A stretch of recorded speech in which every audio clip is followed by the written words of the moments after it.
Matt, just that's the fourth loss in Mackey. What's been missing in those moments in second halves?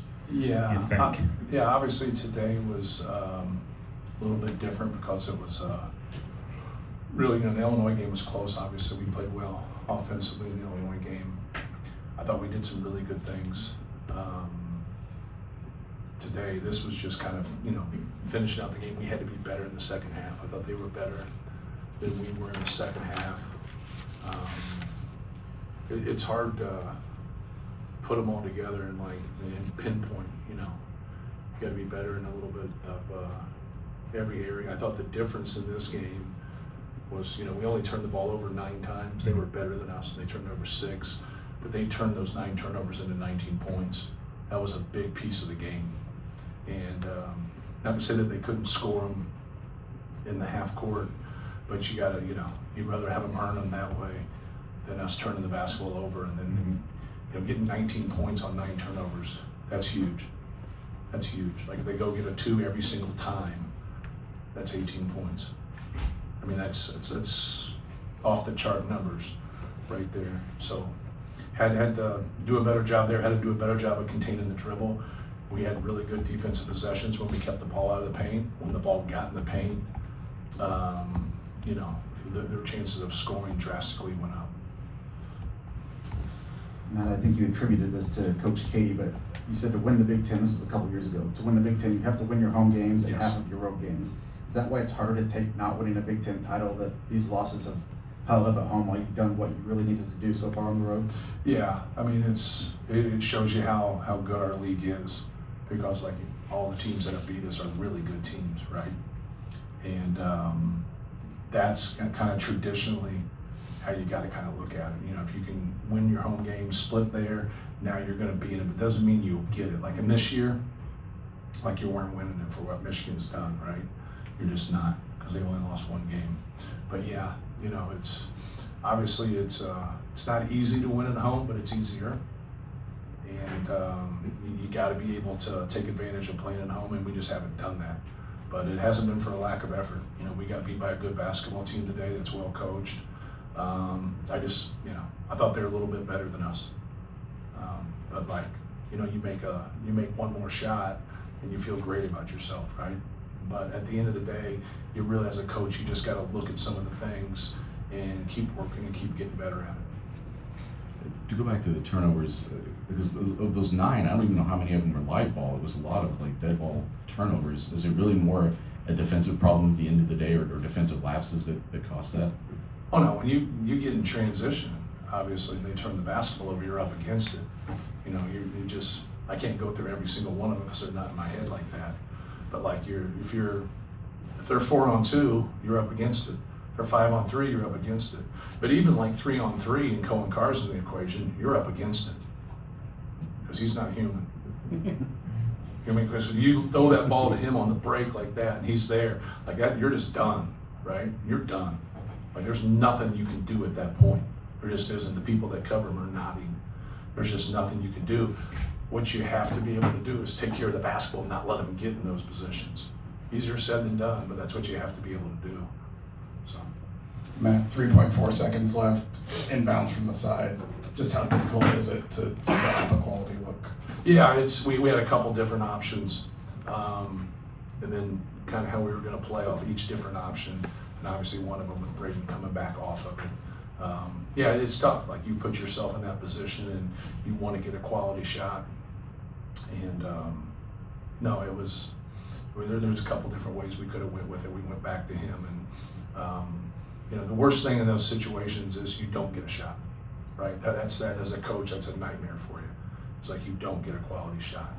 And it wasn't probably the best shot we could get, but you got the ball in the hands of a really good player. And in those situations, you just, you have to be able to execute. You have to be able to do it, but you're up against it, right? You're up against the clock. You're up against a lot of different things, but that's what happens when you put yourself in those positions. Matthew Ostrowski with the Purdue Exponent. Jack Bencher had a really good game today. 11 points, 3 rebounds. What does he give your team defensively and offensively? Well, in this game, the way things were going, he gave us a 4 that could switch ball screens, and we were struggling to keep the ball in front of us. And so, like, it doesn't mean that, like, you're perfect in that situation, but he gives you that flexibility. Obviously, for us, playing them, your concern when you do that is now you took a really good rebounder off the court.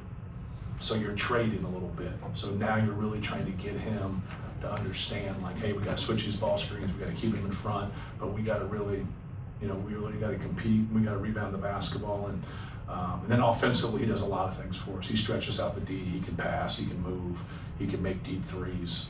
He made that really nice play where he banked it, and I thought he had a pretty good look when he played behind the ball and he shot that 3. And I know it's crucial, but it's a shot that he's already made in the game. I thought he was great.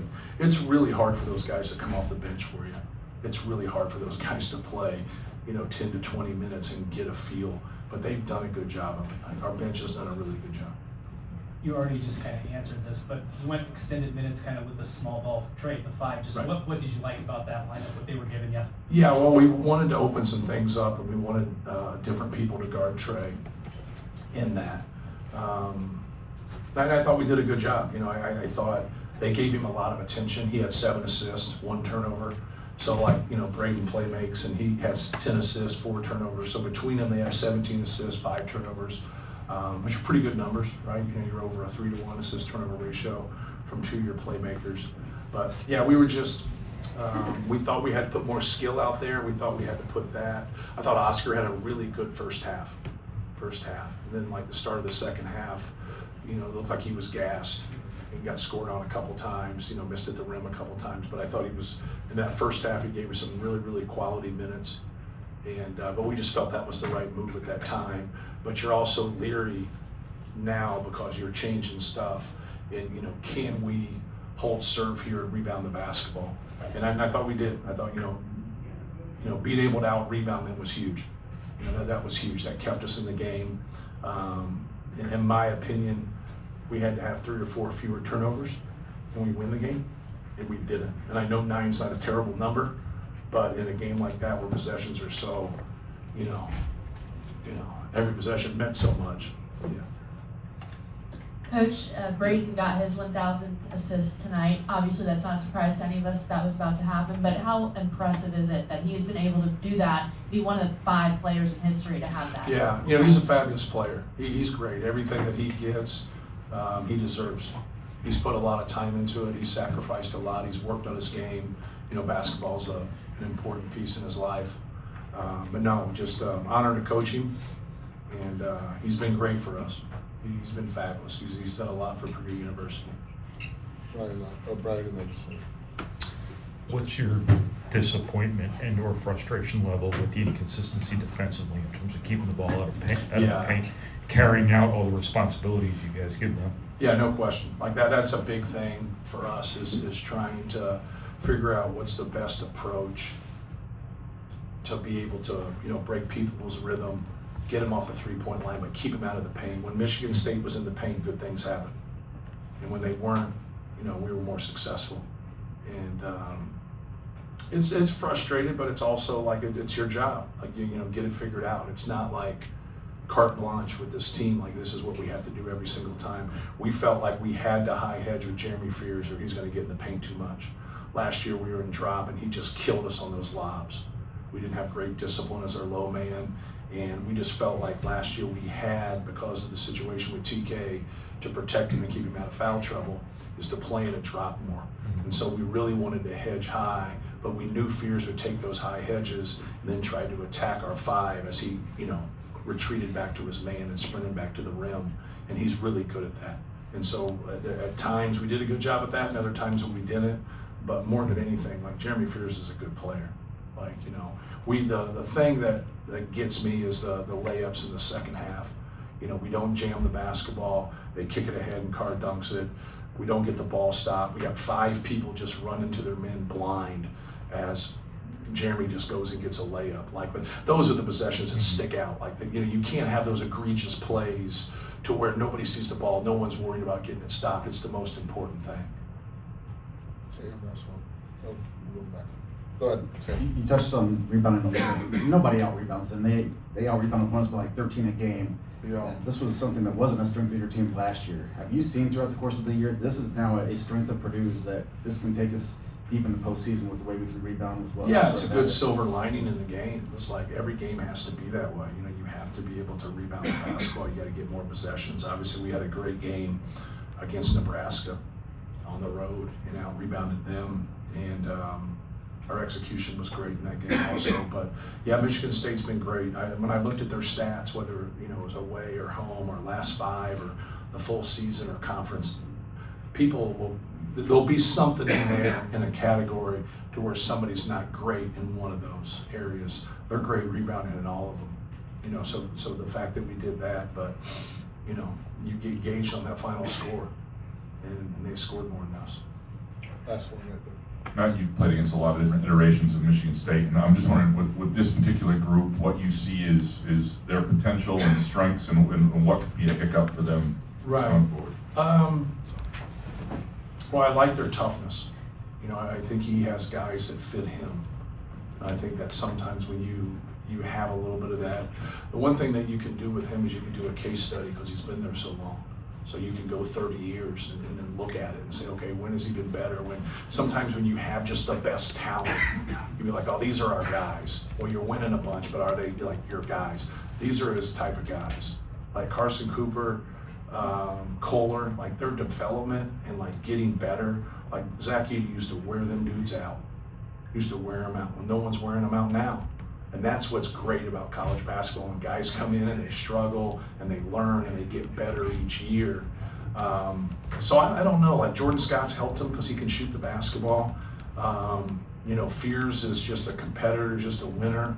Kurtang really helped him tonight. Cam Ward really helped him.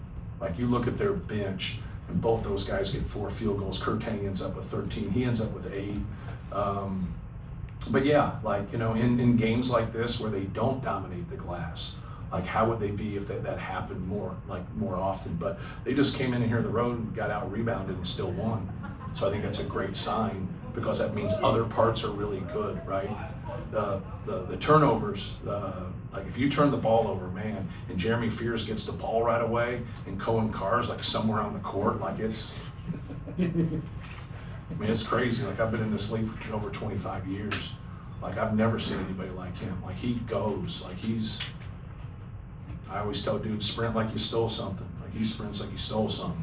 Like he's gone. Like and that's when it's over. Like there's nothing, like what are they supposed to do? Like what are you supposed to do? Like don't get in those situations, right? But no, I like their team, man. They're tough, they're physical, they're athletic. Yeah. Got one more. Matt, there's not many times in the last decade, 2 decades, where either of you guys are basically out of the Big Ten title race at this point. But a game like this, at the end of February going into March, how does this help both of you guys? Yeah. Well, I think what we're, the most disappointed for us is you're trying to jockey to get that triple bye. So now, like, you're playing fewer games. Like last year, we didn't get there. It was the first time in 10 years we didn't get there. And I think 10 years is right. So that's more than anything, because you want that lead up to the NCAA tournament to be a little bit more pristine, right? To where like, okay, we got 3 games in 3 days instead of 4 games in 4 days. It's not the end of the world, but it's still, that's what you're jockeying for. But no, it's the silver lining for us is that we out-rebounded Michigan State. Like that's the silver lining for us, because if you're gonna, get in the NCAA tournament and get to a Final Four, like you're gonna run into some heavyweights. You're gonna run into Houston, you're gonna run into Arizona, you're gonna run into Duke, you're gonna run in the heavyweights, right? The 1 seeds, the 2 seeds, or whatever. Well, we're both trying to be that. But for us, kind of looking at that, like, hey, if we can out-rebound these guys, like we can add that to our offense. Now we got to do a better job defensively and keeping the ball in front of us. But both of us are in good positions. Like we just like to be in better positions and still compete. That's what I said about 2 weeks ago before we played, Michigan. If we can't beat Michigan, then now, like, we're not playing for a Big Ten title, and that stinks. That absolutely stinks, because to be able to play 20 games and have a chance to win it and win it, is what it's about, because it's a grind. People don't understand, and it is a grind. So when you see those legendary coaches and you see how many times they win their league versus the tournament, not to say that winning a conference tournament's not important and not hard to do, it's just not as hard. Like, so for us, I think we're 6-2 right now on the road in the Big Ten. So trying to finish some things off, now we got to go play 2 road games in a row. And, we got to learn from this, but no, it's been fun competing against them. They've to say Michigan State's made us better and to say that he's made me better would be an understatement. They're the ones that went to 8 Final Fours, right? Last time I checked. So they've made us a better program, and he's made our staff a better coach. His staff's made our staff a better coach just through competition. Thank you. Thank you.